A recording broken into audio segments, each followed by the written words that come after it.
Buenos días, gracias a la Agencia Espacial Mexicana por estos encuentros que nos obligan cada año a estar trabajando desde nuestras trincheras, abonando en estas estructuras de hacia nuevos horizontes de la medicina. Yo vengo de una universidad donde está una primera carrera de la licenciatura en Ciencias Ambientales y Salud y afortunadamente es el primer año que empezamos a dar epidemiología satelital, que ha sido un gran sueño pues allá en San Luis. Y efectivamente vengo de uno de los estados donde se está gastando bastante dinero para el bombardeo de nubes.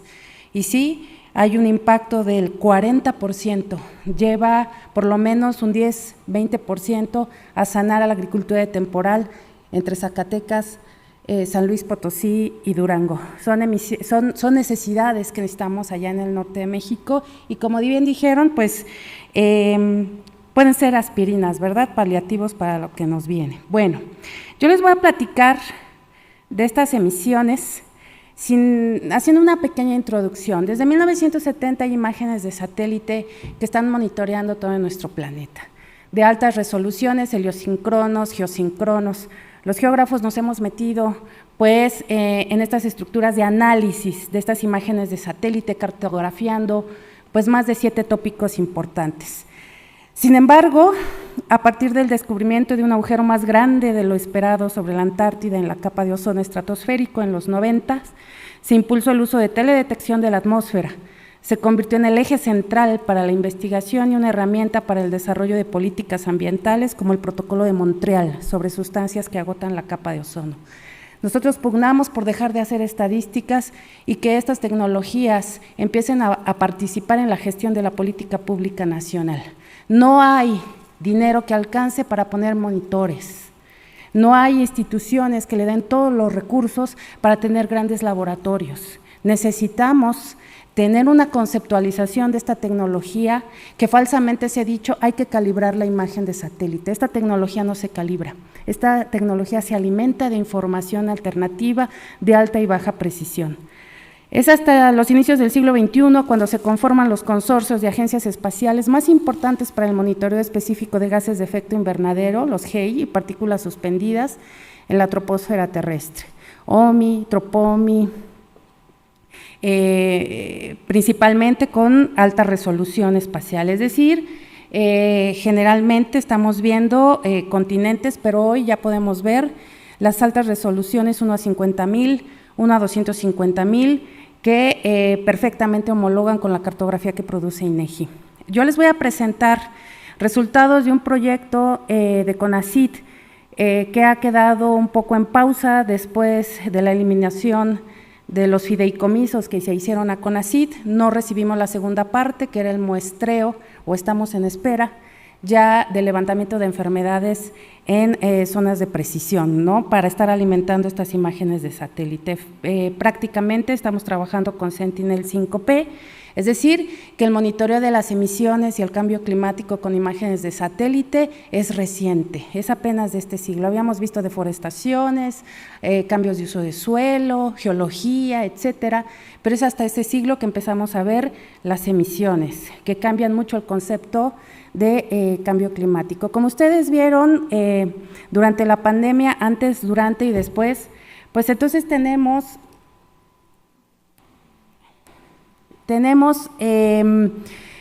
las imágenes de satélite de emisiones de NO2, pues por supuesto, como decían, China, tratando de evitar las grandes emisiones que le dan al planeta, así como Europa, ¿no? Que ahí es la política crítica más fuerte que nosotros podemos hacer desde nuestros países, ya que hay una implementación de política de pagar quien más contamina y efectivamente no somos nosotros. Entonces las imágenes han resuelto desde este siglo esa duda que se tenía. Aquí está, por supuesto, toda la parte proeuropea de los Estados Unidos, que es la más industrial, los Grandes Lagos, pero entonces empezamos a ver esas zonas de mayor contaminación. La COVID nos pudo dar esa visión antes, durante y después del confinamiento y ver cómo se bajaron esos niveles de contaminación en el mundo. México, pues obviamente el color rojo es el de mayor intensidad de emisiones, en este caso es NO2, dióxido de nitrógeno, perdón, y entonces pues vemos las principales ciudades siempre, ¿verdad?, los nodos, pero ya con áreas conurbadas, industrializadas, pues bastante fuertes. Nuestra sorpresa es que solamente la Ciudad de México, con esa política centralista que tiene, fue la única que pudo bajar emisiones, ya con algoritmos implementados de extracción espectral. San Luis Potosí no lo hizo, Monterrey tampoco lo hizo, y entonces el Instituto de Salud Pública nos dice que NO2 más PM2.5 hace vulnerable, factible, un 80% de esa contaminación COVID. Y entonces sí podemos decir que esa política pública, pues sí es muy centralizada, pero miren el caso de San Luis y otros estados que son netamente industrializados y agrícolas, no pararon. Y las emisiones continuaron igual, incluso aumentaron. Entonces, esta parte es esencial, sobre todo para cuestiones de salud. Hay 15 principios relativos a la teleobservación de la Tierra desde el espacio. Estas son sus características, su concepto. Son ondas electromagnéticas emitidas, reflejadas o difractadas por objetos observados para fines de mejoramiento de la ordenación de recursos naturales, de utilización de tierras y de protección del medio ambiente. Como todo proceso tecnológico, tenemos los datos primarios, que son datos crudos o en bruto, pero los investigadores y los laboratorios empezamos protocolos y metodologías para interpretar, analizar, crear los algoritmos y los procesos de información analizada para llegar a actividades de teleobservación, que ya hacemos un buen de laboratorios en este país. Más de 156 laboratorios de observación de la Tierra en universidades autónomas de los estados. Por actividades de teleobservación se entiende la explotación de sistemas espaciales de teleobservación, de estaciones de recepción y archivos de datos primarios y las actividades de elaboración, interpretación y difusión de esos datos. Estos principios relativos, sobre todo el 11 y el 12, son fundamentales para nuestro encuentro de hoy. La teleobservación deberá promover la protección de la humanidad contra los desastres. También debe ser útiles, pero sobre todo el principio 12 nos dice que tendremos acceso sin discriminación y en idénticas condiciones, teniendo particularmente en cuenta las necesidades y los intereses de los países en desarrollo, a la información analizada disponible que corresponda al territorio bajo su jurisdicción y que posea cualquier estado que participe en actividades de teleobservación. La agricultura en este campo emite grandes cantidades de los llamados gases no de CO2, que es la política mundial. Regionalmente y localmente no es el problema, son otras las partículas suspendidas que están afectando, implicando el cambio climático, así como los gases de efecto invernadero. En este caso, los óxidos nitrosos y metano, que son 265 y 28 veces respectivamente mayores que el CO2.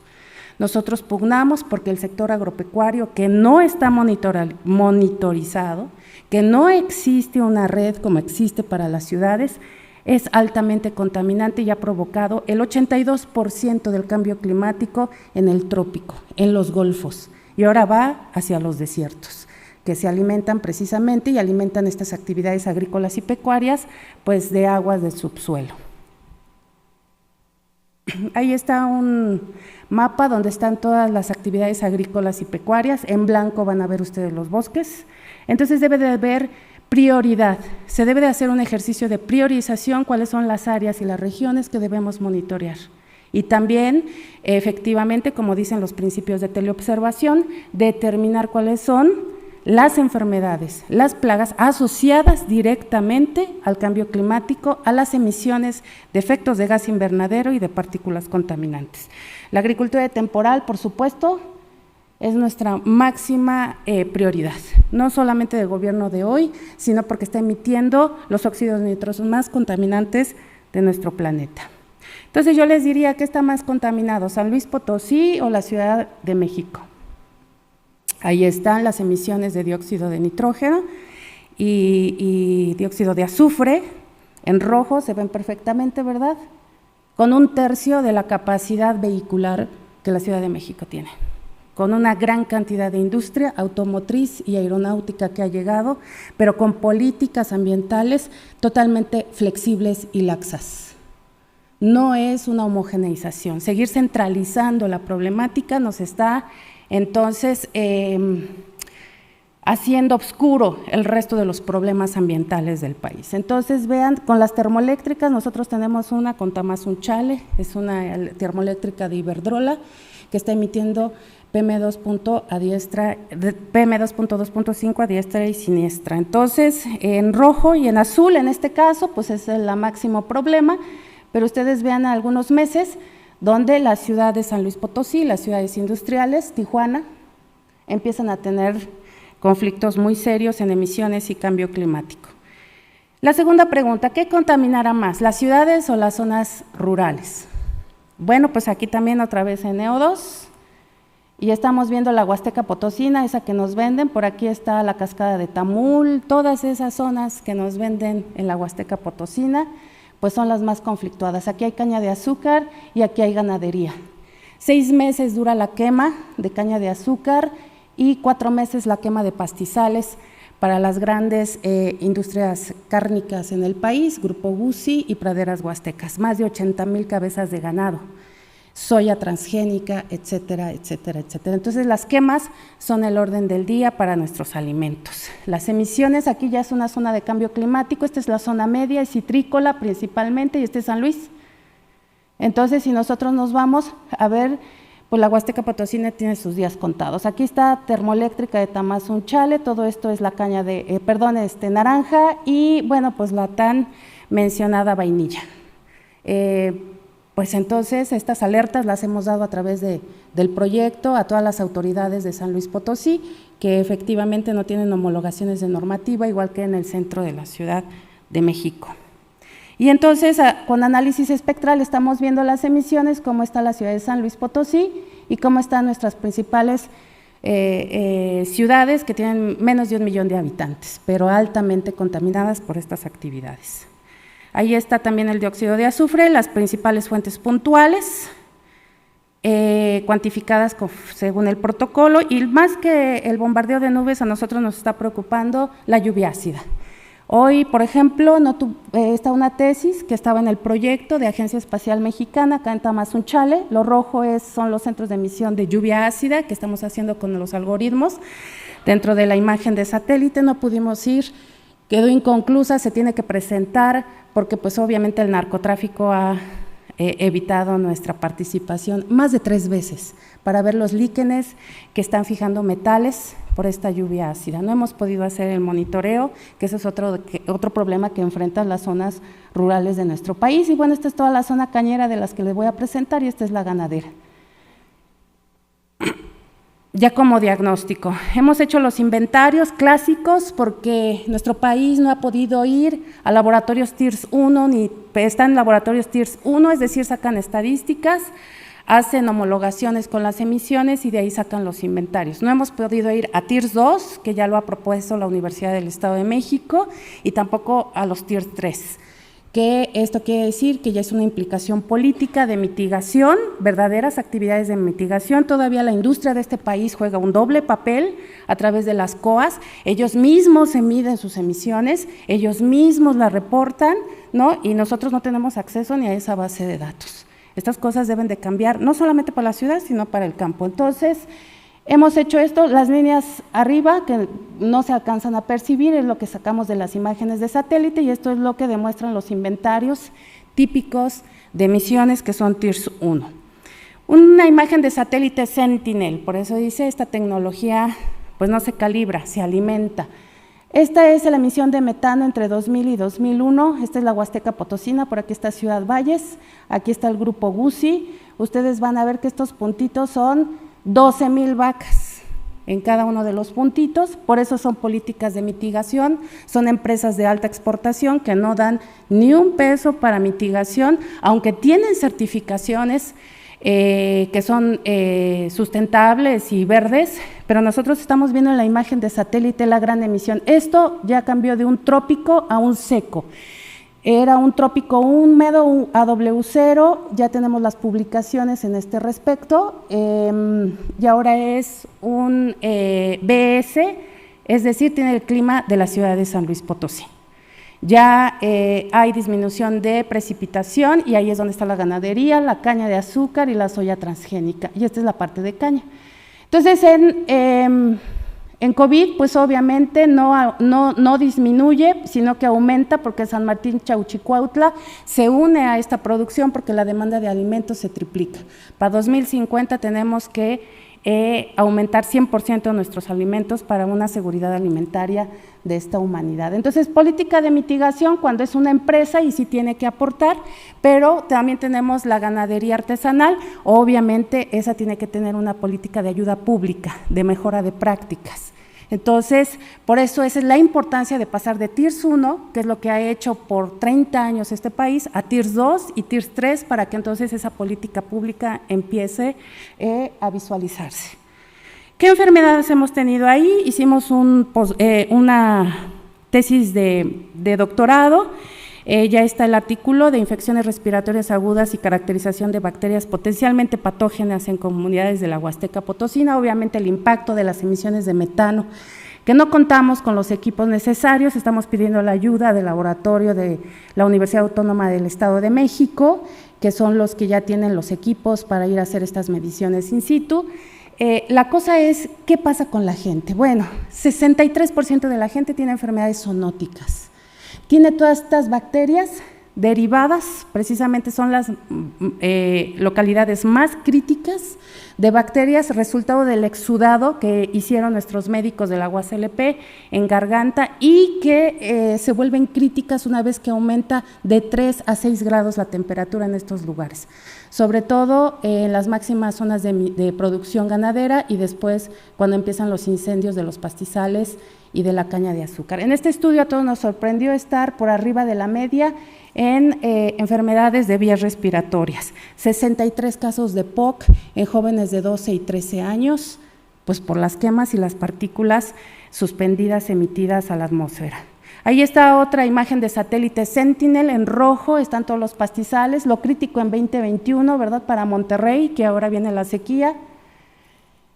San Luis Potosí, pero vean la parte de caña de azúcar y ganadería.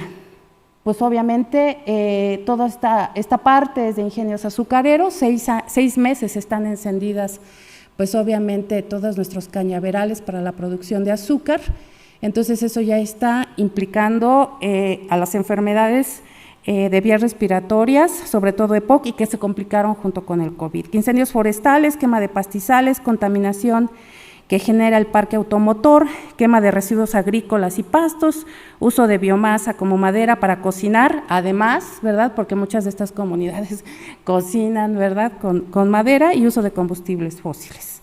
Entonces, ese monitoreo y ese seguimiento y esa vigilancia tiene que ser en las 3 escalas y eso nos lo posibilita la tecnología espacial. El carbono negro 2020, ustedes saben que el carbono negro es el segundo agente impulsor del calentamiento global. Sus emisiones se deben a la combustión incompleta de combustibles fósiles, biocombustibles y biomasa. Además, contribuye a la contaminación del aire nociva para la salud, generando efectos negativos como muertes prematuras, enfermedades cardiovasculares y respiratorias. A nosotros nos llamó la atención mucho la termoeléctrica de Tamazunchale, que es de ciclo combinado, no debería de estar emitiendo, y entonces nos hemos acercado desde la Universidad Autónoma de San Luis Potosí porque las COAS no nos permiten el acceso de cómo están midiendo sus emisiones, no nos lo han permitido, pero bueno, ya también hay una alerta por parte de la UASLP de este proyecto de Agencia Espacial Mexicana a las Secretarías de Medio Ambiente, Agricultura y Economía del Estado, porque tenemos que ir sobre esta parte que la imagen de satélite pues ya nos está diciendo que es mucho el impacto, ¿no? Hicimos la homologación con la normativa de salud en calidad del aire y bueno, cuando hacemos extracción y su relación con COVID, vemos que obviamente una vez que hay emisiones de partículas fuertes, se elevaban los enfermos de COVID en Tamazunchale. Entonces, pues no somos expertos, pero entonces sí es una notificación para los expertos de que hay que ir a revisar. Entonces, por eso se necesita priorizar en el territorio estos elementos. El siguiente gran grupo, esta es otra tesis de doctorado, resultado del proyecto con Agencia Espacial Mexicana y el artículo se fue la semana pasada, emisiones de carbono negro por ingenios azucareros. Entonces, empezamos a trabajar con la imagen, a hacer tipificaciones desde febrero, en cada uno de ellos. A nosotros nos afecta a partir de abril todas las quemas, las imágenes de satélite y los algoritmos de cuánto se quemaba, en qué condición, la intensidad de la quema con algoritmos NBR, que son propios y ya están muy trabajados a nivel mundial, podíamos estarle dando seguimiento a esta parte. Esto es lo que se ve ya en Ciudad Valles, cuando empieza la quema de caña de azúcar. Entonces, 2020, pues obviamente se duplica la producción por las necesidades propias del COVID. Pero, ¿qué tiene esta tesis importante que nos dio conocido una cátedra? El doctor Walter Barrera, experto de ciencias de la atmósfera de la UNAM, entonces ya somos geógrafos, médicos, enfermeros, y ya llegó un experto en ciencias de la atmósfera para que nos ayude a aterrizar y alimentar estas imágenes de satélite. Los ingenios azucareros que más queman, que tiene una certificación sustentable, etcétera, etcétera, ya los estamos viendo, son 13 los contaminantes del aire, 4 los compuestos y gases de efecto invernadero, que obviamente el más importante es carbono negro. En este sentido hicimos una priorización y adquirimos un etalómetro, también ya tenemos un monitor de lluvia ácida que se estará trasladando en estos meses, pero el etalómetro estuvo los 6 meses de quema ahí para caracterizar la partícula, porque siempre decimos PM2.5, PM10, y estas son de una micra, el carbono negro. Pero lo que hace el etalómetro es caracterizar esa partícula. Si es vanadio, arsénico, ya la caracteriza, y entonces quedó 6 meses allá.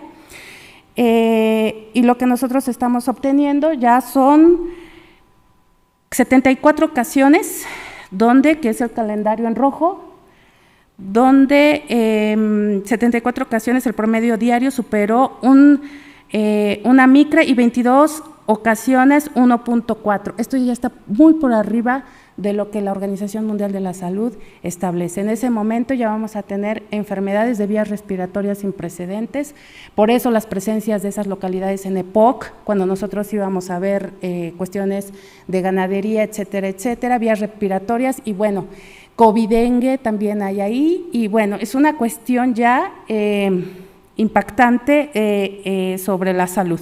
Bueno, y ahí están los brincos, las características donde están las máximas emisiones de carbono negro, y esta publicación de Pedro Pérez Medina, que es mi doctorado en el posgrado de Ciencias Ambientales, nos dice que la Organización Mundial de la Salud con estos niveles ya tendría que emitir una alerta porque empiezan paros cardíacos, porque empiezan una serie de síntomas que ya se empiezan a dar, no en los trabajadores, sino en la población y las localidades. Y bueno, el mapa de lo que es el área de influencia ya dentro de Ciudad Valles, nada más colocando el etalómetro cerca de un ingenio, ahí son 4 ingenios, tendríamos que tener un etalómetro y obligar al ingenio a que compre los etalómetros, y entonces nosotros lo tengamos que estar trabajando para entonces alimentar esas imágenes de satélite. Ya las publicaciones en los últimos 15 años han venido fuertes, sobre todo en Brasil, en los Estados Unidos, en Centroamérica. En México no hay nada todavía en cuanto a la relación de quemas, partículas suspendidas, carbono negro y enfermedades en la población. Entonces, nosotros estamos empezando, sería una segunda etapa, necesitamos un postdocto en estas características, otro doctorado, porque empezamos ya precisamente con enfermedades pulmonares obstructivas crónicas, que es el EPOC, y su relación, pues tanto con la quema de leña en casa, que son Las Rosas, son nuestros municipios más fuertes, después hay que ver las localidades, y estos que es el área de influencia de la caña de azúcar. Otra sintomatología que encontramos son enfermedades renales crónicas, que también están muy relacionadas, los artículos nos lo está diciendo, con la quema de caña de azúcar, y pues por supuesto esto nos tiene que esto ya es con los médicos y los toxicólogos de la Universidad Autónoma de San Luis Potosí, que ya es el estrés oxidativo en genes, ¿no? Que ya salieron un artículo en los Estados Unidos relacionado precisamente a estas características. Este tema, pues ya lo habían dicho, es el telecoupling, es decir, los refrescos no solamente son lo que consumimos y las enfermedades que en ellos se refleja o se traduce. El problema es todo lo que están causando para producirlos. Entonces, esa es una ley, es una legislación que está ya para hacia la cuarta parte del Tratado de Libre Comercio, estar viendo todo lo que nosotros consumimos, qué impactos ambientales tiene. Y por supuesto el refresco, tiene una vez que ustedes tomen un refresco, acuérdense que se están quemando las cañas, que la gente está enferma, ¿verdad?, que no tienen la eficiencia médica que tienen las zonas urbanas, pero además el siguiente paso que estamos dando con la Universidad Autónoma Chapingo es la detección con imágenes de satélite de glifosato y herbicidas. Entonces, la política tiene que crecer y las imágenes de satélite y la Agencia Espacial Mexicana son base para política pública. Recuerden, las imágenes de satélite no se calibran, se alimenta. También, si el campo no produce, la ciudad no va a tener alimentos. Entonces, hay que cambiar la política en este sentido. Y bueno, la tecnología espacial está jugando un papel importante al contribuir a la operación de sistemas de alerta temprana a través de telecomunicaciones y observación de la Tierra vía satélite, y se están realizando investigaciones para implementar el uso de sistemas mundiales de navegación. Los satélites son aliados únicos que nos permiten tomar decisiones mejor informadas. Nos dan imágenes y datos que de otro modo no serían accesibles. Los satélites nos ayudan a planificar respuestas en caso de desastres y nos deben permitir a la toma de decisiones de política pública. En términos generales, los satélites mejoran nuestra vida. Muchas gracias.